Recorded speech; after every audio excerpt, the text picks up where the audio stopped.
Mbote mingi na balandi ya Kairos TV, mbote na bino nyonso bisika o wapi bozwami, tika nzambe na lola, nzambe na nkembo, nzambe ya bikamwisi apambola bino, na pesi bino nyonso tu, mbote mingi bisika o wapi bino tu bofandi, na ebi ke mikolebele, tozomona na bino te na Kairos TV, mais tant et coquille, le Seigneur nous a permis aujourd'hui qu'on soit ensemble avec vous, tomeka ko solo la bonzambe, tomeka ko yoka nzambe, tomeka na nukomanyola message oyo nzambe apesi biso réflexion afin que sa famille, les enfants de Dieu soient bénis, afin que le peuple de Dieu soit béni.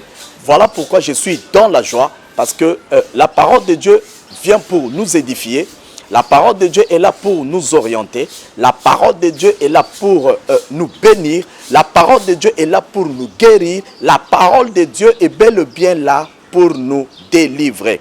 C'est pour cela, balinga mikati na nkolo, na moment oyo tozali, naza kosenga na moko, place ozwami. Oyo azolanda prophète Jano, zala nesengo, pambate ozoyoka liloba, oyo nzamba pesi musali na ye, akoka na ko leisa biso na tongo na lelo. Mingi tozo solola, tozo partager na bandeko misusu o etali makambo na mboka, o etali vision na nzambe likolo ya mboka, o etali vision na nzambe, posa na nzambe, la volonté de Dieu sur ce qui se passe dans notre nation, dans notre pays, pe bisika nyonso wapi o bino bozwami. Na lingaki ko édifier peuple de Dieu na loko moko, na message moko nzamba pesa kingai. Ezana prophétie oyo tozo kozwa pa na nzambe. Ezana makambo oyo biso tozo yoka nzamba zali koloba. Mais to sengi na biso ko tchango na misala seke to milengele, c'est-à-dire muto na muto place azami ayeba na komibatela po ete nzamba zali koloba makambo ebele. Nazoleka na message na lobaki dernièrement pour na confinement, déconfinement plutôt. Déconfinement o esalami bana na nzambe esengi na biso to zala vigilant. Tolongo la distraction makasi libota de Dieu. Tolongo la distraction makasi parce que ozo koleka na mboka selon le plan machiavélique ya diable, azana besoin ya ko détruire batu ebele, azana posa ya kokokisa un bon nombre de gens oyo ye azale kozela baye bana kokufa comme mbeka topé sacrifice soi-disant ba diminuer batu na mboka. Or nzambe moka diminuer ka batu no lenge na pamba te, plus tozo kobotama, plus batu misusu bazo sanini bazo kufa. Mais qui es-tu oyo ko forcer liwa na batu? Voilà pourquoi nzamba pesa message oyo na kebisa libota o boza kati na confinement, ne soyez pas discret. Ne soyez pas discret plutôt. Bozala vigilant là où vous êtes.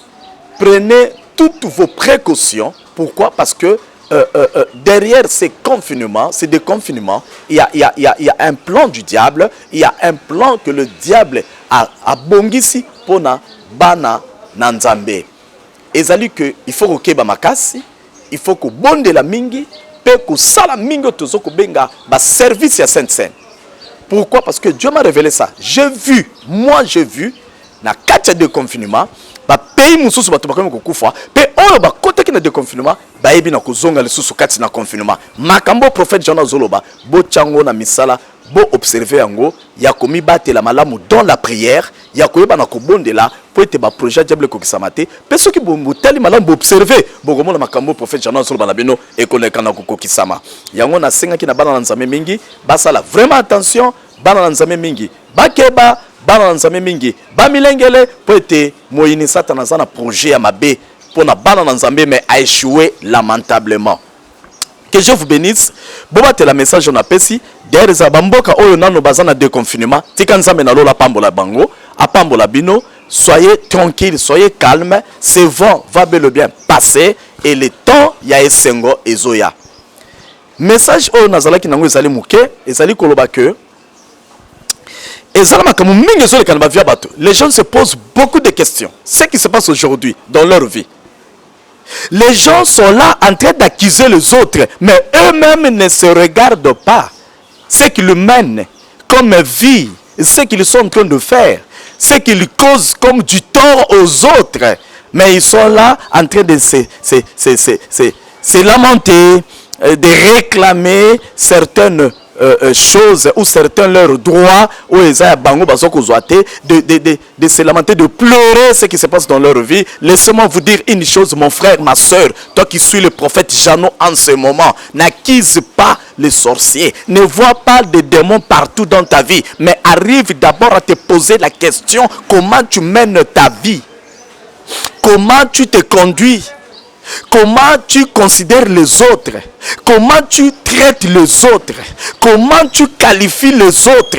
C'est ce qui fait qu'aujourd'hui, le Dieu de gloire m'a dit, et ça n'a pas retour, et ça n'a pas camébélé, mais les gens ne se rendent compte pas de ça. Ils ne se rendent pas compte. Dieu m'a dit qu'il y a 3 manières de s'aimer. Nous savons aujourd'hui, Jésus disait souvent, la nature doit vous enseigner de quelque chose. Parce que la parole de Dieu est en la nature. Parce que la parole de Dieu est en la réalité. Il y a certaines choses, il faut être abisso. Vous savez, aujourd'hui, beaucoup de personnes sont en train de moissonner, de récolter. Yakobuka, oyobango basala na mikolo tikoleka. C'est ce qui fait qu'aujourd'hui les gens pleurent. Vous savez, moi si soka boti, moi soko bota boete, avant moi si abota, il faut semence kota. Et tant que semence koti, et zoakaton 9 mois et après salami, c'est de la même manière aujourd'hui. Batou et belé, laissez-moi vous dire les enfants de Dieu. Parce qu'il y a certaines choses, quand Dieu commence à parler, à révéler cela, et que tu l'andé lango te tient la misala, tout le monde n'a pas mboli. Aujourd'hui, ça peut prendre le temps que ça pourra prendre. Ça peut prendre 1 année, 2 ans, 2 semaines, 1 mois, 6 mois. Ça dépend. Il y a temps où la nasse pour ebota. Alors, il y a 3 manières de s'aimer. Écoutez-moi bien, bien-aimé. Le prophète parle. Il y a 3 façons de s'aimer. 3 manières de s'aimer dans nos vies. 3 manières ya kolona pour yo obuka. Parce que mokile tambolaka selon saison. Et chaque saison est un biloko nango botak. Mais eloko ko bota na vie na yo ezaka eloko yo loni. Oyo ko sala na vie. Écoutez, muto ya komaka muta mayele lobby. Eza muto ya lona ka lelo mayele na ye. Kolona ça veut dire quoi? Il faut apprendre. Au fana na ban, au tanga, au yekola, aux diplômes. C'est ce qui fera que ces diplômes-là, va pesa yango, va pesa musala, aux emplois. C'est par rapport à ce que tu avais sémé les années antérieures, ce que tu avais sémé. Tu as étudié correctement, tu as y passé sur le pont de l'école. C'est ça la vie. Vie oyo mutazo vivre lelo ezali oyo salakala. Vie oyo mutazo vivre lelo eza oyo lona. C'est quoi ça la façon misatu balonaka. Le prophète va parler. Il y a 3 manières. Ça, c'est le Saint-Esprit qui m'a parlé. C'est le Saint-Esprit qui me l'a révélé. Voilà pourquoi le prophète veut partager cette expérience. C'est ainsi dit l'Éternel. C'est que Dieu a parlé. La voix de Dieu. Ce que Dieu m'a livré comme message pour que ses enfants sortent dans de confusion. Que vous ne restez plus dans des confusions en tant que des confusionnistes. Écoutez ce qui se passe. Et si on arrive à réparer cela, nous verrons la main de Dieu. Nous verrons la gloire de l'Éternel dans notre vie. La première manière de s'aimer, le prophète Jeannot dit ceci. Écoutez-moi bien. Balanzambe bolan. Nazo sa descend balanzambe. Balanyo so Kairos TV, écoutez-moi. Balanyo so Kapashi TV, écoutez-moi. Nous sommes ensemble les enfants de Dieu. Laissez-moi vous dire une chose. Suivez-moi très bien. La première manière de s'aimer les choses, on s'aime dans la pensée. Pensée. Makanisi. Et la Bible nous dit ceci. La pensée d'un juste est une prière aux yeux de qui? De l'Éternel. Ce que tu penses, c'est ce qui va t'arriver. Évitez de penser toujours en mal aux gens. Évitez à kokanisela toujours batu mabe. Ce que tu as na mukanda ya Psaume 17. Na Psaume 17 à partir du 3e verset. Psaume 17. David azolo bango. Psaume 17, 30. David a dit, Seigneur, si tu regardes mon cœur, tu sondes mon cœur, si tu m'éprouves, tu verras que ma bouche ne dira que ce qui se trouve dans mon cœur. Ma bouche ne dira pas autrement que ce qui se trouve dans mon cœur. Aujourd'hui,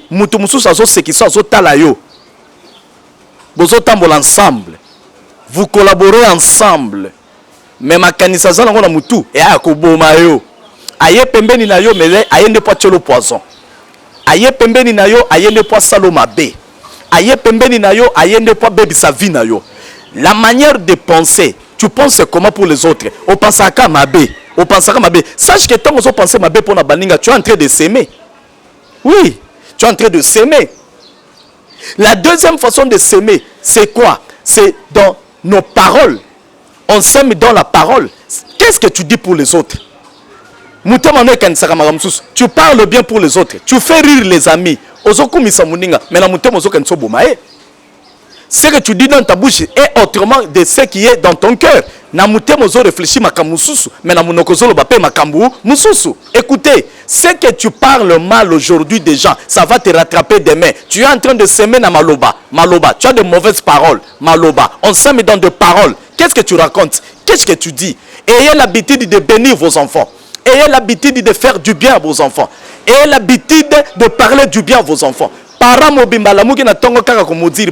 Tu ne fais que maudire les enfants. Tu ne fais que parler mal des enfants. Tu ne fais que parler maudire. Écoutez, si tu parles bien à propos de tes enfants, tu es en train de préparer leur avenir. C'est ce que tu vas mentionner demain. Bano ba voyou, mono ozanga maele zoba zoba. Yo muto benga mwana zoba zoba. Mono pa okola zoba zoba. Yo muto lo baka mabe. O mono okufata okufa. Mono na kobela kalami ite pa kufiti. Yo muto lo baka o mobala ndenge nini kogangela mobali, kolobela mobali mabe ndumba. Mobala na soko baka kozala peka ndumbati. Yo mobali mobimba, mobali na pa kotela mobali mobimbati. Yo muto zo finga mwasi mobimba. Mwasi na kotela ozala ka mwasi mobimbati. Il faut contrôler nos paroles. Parce que quand on parle quelque chose, on est en train de s'aimer. Et ce que nous s'aimons aujourd'hui, ça nous rattrapera demain. Il faut dire de bonnes paroles. Il faut loba maloba bien. On s'aime nanzela maloba. Yo le osemakanine. Maloba ka mabe. Ko déstabiliser via baninga ka mabe. Lobe ko rattraper yo. Ate okufi e ko kangabana na yo. E ko zwa bana ya bana na yo. E ko landa génération na yo. Bako souffrir na oyo ozo sala pona bana baninga. Na oyo zoluba ya mabe pona bana baninga. Bien aimé, et Seigneur la biso to déclarer de bonnes paroles parce que on s'aime na ba parole. Ba parole plaisante. Mon Christ, il faut le ma parole bien. Mutozo qui est d'église. Tu es en train d'aller à l'église. Ozo sale lanzambe. Mais na monokono malobe bimaka. Et à malobanine. Maloba ya venin. Maloba ya ko détruire. Soko lobi bato balandaka yo. Ba pesa koka raison. Aucun sonde aux en raison. Nzoko bomaka. Nzoko va te rattraper. Et ko rattraper au lobby. Et maloba. La Bible dit ceci. La parole a une puissance. C'est comme une tige d'allumettes. Ça peut embraser toute la forêt. La parole, ezali lokola, ezali lokomoko, oyo pekoko boma, pekoko bikisa. La parole, la puissance de la mort, la langue a une puissance. La langue a une puissance. Et cette puissance, ça peut te bénir, ça peut te maudire, ça peut te détruire, ça peut détruire toute ta vie. La parole, la vie et la mort sont au pouvoir de la langue, comme dit la parole de Dieu. La vie et la mort sont au pouvoir de la langue. Il faut contrôler. Et la troisième manière de s'aimer, nous s'aimons par les actes. Tolobi pensée, tolobi na parole et toke na ba acte. Ba acte ni topozaka. Total ba acte tos opposé. Leloyo totali na Bible et ana mutu ba bengi na kombo ya Ezekias. Ezekias nzaba tine Esaïe alobi keno bisaï. A se préparer. Abongama parce que lobi azo kufa. Atinde Esaïe yebisa Ezekias lobi azo kata. Abongisa asala mikanda atika testament. Mais tangu Esaïe akei, tangu Esaïe akeko yebisa mosana nzambe mosali Ezekias, la Bible dit Ezekias ayoki liloba. Tangu kaka Esaïe a déplacé akei, Ezekias a baloli face contre mur. Ezekias a commencé à parler. Il a commencé à parler, il a commencé à rappeler à Dieu ce qu'il a fait au monde, à Salina Batou. La poste la mutubola me lobite cause à la pasteur et lobite cause ça me la mingo prière pour na bateau. Faire du bien c'est autre chose. Des bons actes, des œuvres, des bonnes œuvres. Il y a bonne odeur. Bible lobi nzamba bagi sala qui Ézéchias c'est 15 ans. Écoutez ma soeur, mon frère, yo zolanda prophète Jano. Ba acte ni yo opposé. Ba acte ni nozo sala nazo pambola bato basala ka ba acte bien de bons actes le bité ko sala ka en église et le bité kaka na ba pasteur na pekisi ote c'est bien ko sunga musala nzambe pe ba pasteur oko pamba makaso kende boso mais bien aimé total pe ba famille na biso écoutez to luka ba démuni to luka bato bazo zanga ta musu na famille na mutu moka zana elamba kolata te mais yo zolati sabata le banda bazo bengo mopao ozo kipe ba musicien ozo kipe boye olingo sala kombo bien aimé ko sala kombo na mokilité po e ko compter mais sala kombo na lola sala makambo po kombo na eko mama na lola sala makambo po kombo na eko mama na buko alléluia il y a souvenir quand il y aura un problème la Bible dit ceci au jour de ta détresse au jour de ton malheur je serai avec toi pour te souvenir et te bénir pour te délivrer. Je serai avec toi pour te délivrer. Dieu va se souvenir dans ma kambosala les actes que nous posons. Ba acte ma bemingi to sali lelo papa okufa mais bana no batikeli ko futa. Eh maman okufa bana no bazo futa. Faites du bien aux gens afin que demain bana na bino ba récolter yango, ba moissonner yango. Moi je connais il y a des gens au Congo, en Europe partout ba bika bazwa misala parce que na komba ba parents. Bolamu ba parents ba sala. Oui, si. Bolamu papa salaka le futi mwana. Bolamu mama salaka le futi mwana. Acte yo posa na vie. Et pamboli libota na yo. Acte mususu sala na vie le bana no ba koma mal vie yo kufi okei yo continue lui felo aucun na tourment aucun na lieu de ya mort lieu à passe yo que na lieu du repos et dans notre état bana no pe ko to bazo souffrir à cause ya acte moko salaka na vie abato. Et yana ba famille mususu lelo bazana ba lien ya coutume kanga bango ba lien familial ya kindoke kanga bango ba acte mususu ba parents na biso ba grand parents ba salaka elanda et gangaka ba sacrifier ba humain ba être humain surtout ba famille ba chef coutumier ba salama comme belé ba famille bango ba détruisa ba lelaka ti lelo ba acte bango ba posa lelo biso lelo ba oyo lelo bango kuna lelo yo pokoma ko futa. Bien aimé, il est temps. Même si on se recourir à la délivrance est quoi, mais qu'on soit temps. Et qu'on soit temps. Pour subir conséquences, il y a des actes ma bébé boti, tu peux barrer grands-parents, salaka. Voilà pourquoi aujourd'hui, bien aimé, tu as tout intérêt à composer des actes bien. Na vie à bananayo, pour la lobby à bananayo. Pour la lobby à bananayo, pour la lobby à bananayo, ya bananayo. To poser ba acte malamu nzambe na lola ko pambola biso to poser ba acte na pambola ba to baso ko poser ba acte ya bien prière tout ene simbaka okobenga pasteur ba dégager onction zéro olali na mbeto hôpital oza devant un problème obengi homme de Dieu ata sanzaka moto e ko simbate ça je vous dis la vérité ata za onction e ko simbate nzamba zo zela bino onction te azo zela bino na alliance te mais nzamba zo ta la boucle à souvenir est-ce que yo za na livre à souvenir nzamba zo fungola boucle à souvenir nzamba zo ta la siko ba prière à souvenir nzamba zo ta la makambo ya bien a ta la makambo yo sala azo fungoli boucle à souvenir azo ta la boucle à souvenir nzamba zo ta la livre est-ce que muta salela ngabo est-ce yango na ngala koma kana niveau so na moni na sali ba prière écalé na sali bozo simate na kendeke siko na prière à souvenir nzamba ko se souvenir na yo na nini au moment où un au sema ba parole ma be na ba vie na bato deux au salaka toujours la makanisa ma be ba penser ma be au sema trois ba acte ya ma be Dieu va se souvenir na yo na nini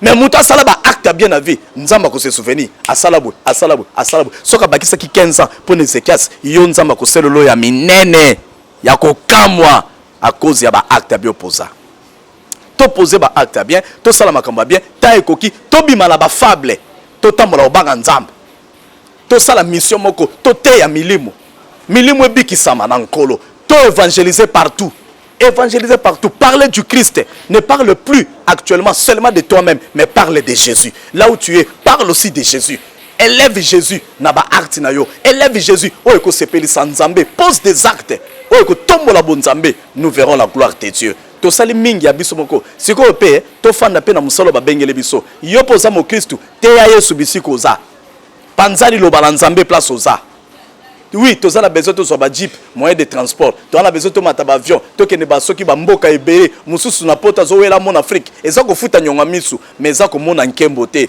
po mona nkembo esengi na yo ko banga nzambe ko tambola selo makomi pe ko sala msana nzambe ko gagner ba amen ko la zo lokumu nde yo pe okoyeba na ko pambola ma alobi chercher premièrement le royaume des cieux yango na zo so bana nzambe biso to za ba tempelo yo za temple de Dieu. Alobi moment koki akofanda so na temple etongami na maboka batute balingami ba Kristo akofanda na temple yonde temple kati na moto.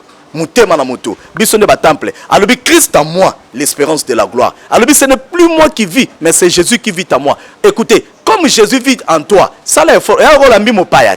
Ozala mopaya. Est-ce que se comporter ndenge ya mabe parce que ozala mopaya. Or Jésus a mopaya loka ba paya touté.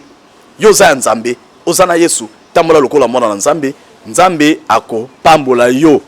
Ozana Yesu kati na yo, bongisa marche na yo, nzambe na lola ako pambola Yesu makasi. Ya wana zolo ba mutu nyonso azobela.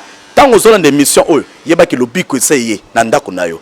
Na kombo na Yesu parce que tu as écouté. Or mutu ayoki la foi y est. Quand il y a la foi, il y a le miracle qui s'opère. Que le miracle s'opère. Na via mutonyo surtout, azo croire. Na malobo prophète Jana Lobi. Na vi na yo. O simba kate izo simba. Car attends ozolo ba amen. Ozomo na pe miracle. O ekanga maki na vi na yo. Efungwama. Bonzambo ekitaki bonzambe mata. Kobanga nzambe fanda lisusu makasi kati na yo. Si ozala likambo ezali kolongola. Bobangi nzam. Et il y a certaines personnes, parce qu'ils ne voient plus la main de l'Éternel. Mais à partir de ces messages, vois la main de Dieu. Sois béni. Sois encore une fois béni. Que l'impossible devient possible dans ta vie. Au nom puissant de Jésus, je te bénis encore une fois. Au nom glorieux de Jésus, que ta vie change. Que ta vie change. Dans le vie n'a changé. Na combo na Jésus Christ. Tu as un problème. Appelle le prophète Jano. Tu as quelque chose. Invite le prophète Jano. Contacte le prophète Jano. Toko solo la, toko bonde la, toko yoka nzambe, pe toko mona makambo minene nini oyo nzambe azosalela biso. Na pamboli libota nyonso Kairos TV o bazolanda biso, bandeko nyonso pe ya Kapash TV, bisika bozwami nkolo apambola bino, bandeko Kairos TV nzamba mona bino na sepeli mingi ya kopartager na bino on azalaki nango muke ya koyebisa bino yango wana.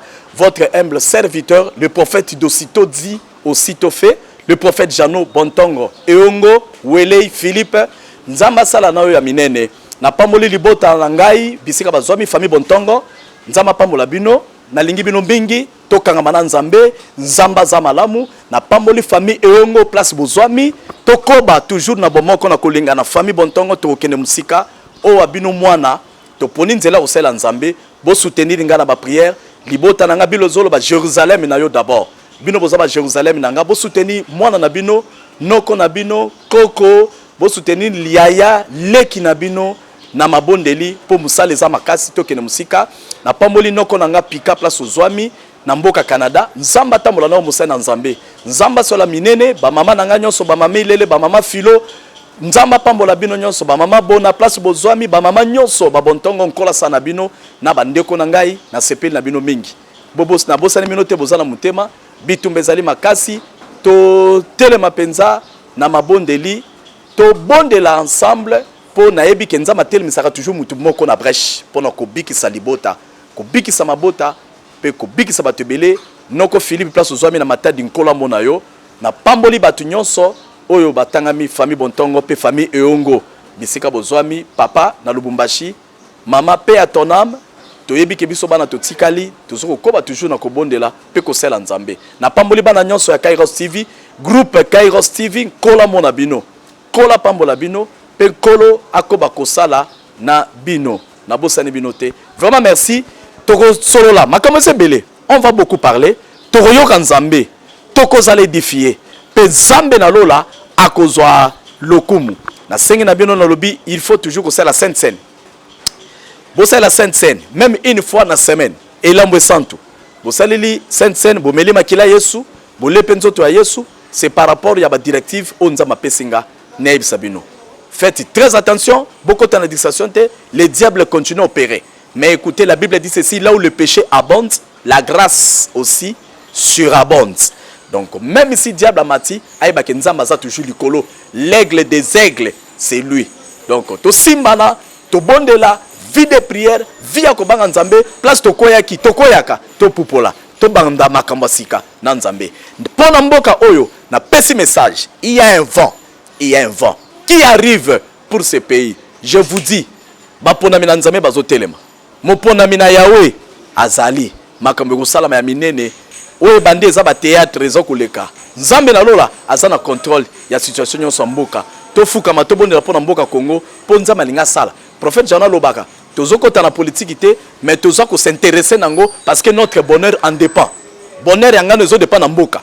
Pe kana nzambe na sina lobaki pe na okanga monoko te wana ke ese kiti likolo ya mokonzi nyonso, autorité nyonso, politicien nyonso akoluka détruire bana nzambe. Nzamba kokutana na nzela Damas. Toza na système ya nzela Damas. Cynthia Kapashi mama nanga na ebisa ko système nzela Damas. Kapashi TV na PDG Cynthia, longue vie à toi. Musala kitoko Matali Susu mwana na ngai Cynthia Kapashi ma fille monte encore parce que ce n'est que le début. Il y a beaucoup de choses que Dieu veut opérer avec toi. Oyebi ndenge osolola nzambe ndenge tosolola biso misato ngai yo nzambe. Donc oyo ezaka ba omone bandeli. Oyo atamola na nzambe bilobi akomata. Sera monté, il sera élevé plus haut et puis okofanda na mila ba grand. Yango na lobi Cynthia Kapashi okofanda na mila ba grand. Okodondo na mila ba grand parce que oza canal la bénédiction pour plusieurs personnes. Na pambole bino bana nzambe rendez-vous ngana bino to observer makambo koleka na mboka. Nzamba sabando sa. Biso basakoli to telemi na yebi makambo na zoloba. To telema po mikolo to limo to la baba ko se manifester. To tambola na nzambe oyo linge salama na mboka ekotika histoire. To kokota na système mbwa simbwa koto boye salami boye ba que c'est la main de l'Éternel qui opère parce que nzamba linga tcha sikoyo volonté na ye na RDC bato ba okamwa eza iloko ekolobama na histoire mokili mobimba ba kokamwa bato basa discret mais biso tozo ko invoquer tozo kota mabonde les gens cherchent à acheter des maisons des voitures de ceci de se marier mais nous les prophètes Jano toza na se ba prière toyebi tozo yo kanzambe tozo ko invoquer to luka face de l'Éternel pour na pays na biso so délivrance pe eza déjà envoyé à délivrance o ba yebi makambo na zolo ba ozo sosola baso mona mupepe moko zo le kamikolo na mboka même na politique même na boy nyoso to wana eza nzela nzamba so ma biso na délivrance ya pays parce qu'on n'a jamais été ni libéré ni délivré mais le Seigneur veut se manifester. Que Dieu vous bénisse. Merci mingi. Seigneur na tiki liboto na maboko na yo. Tika liloboyo esalama kama minene na bomo ya mutu nyonso oya landi émission oyo. Na kombo na Jésus Christo, la Bible dit j'ordonne que vous soyez puissants. Na lingi nguya na nzambe ekota bisika bozwami. Nguya na nzambe e tambola na moko na moko car la Bible dit l'onction attire. Oyo nyonso tapakolami na liloba oyo de bonnes choses et landayo. Onction est attiré makambo bien. Nous avons épargné na danger na kombo na Jésus Christ. Amen. Je vous bénis tous au nom de Jésus. Na pamboli mutazana sima machini. Joe Mystique mwana na Nzambe. Loboko na Yahweh. Un frère humble que Dieu va utiliser aussi puissamment. Joe Pambolama. D'ici qu'on soit un peu na pamboli basali nyonso ya Kapashi TV. Kola Pambola bino. Merci na service. Oyo bosa ko rendre peuple de Dieu. Au nom de Jésus. Amen. Je vous aime tant. Bye bye. Merci.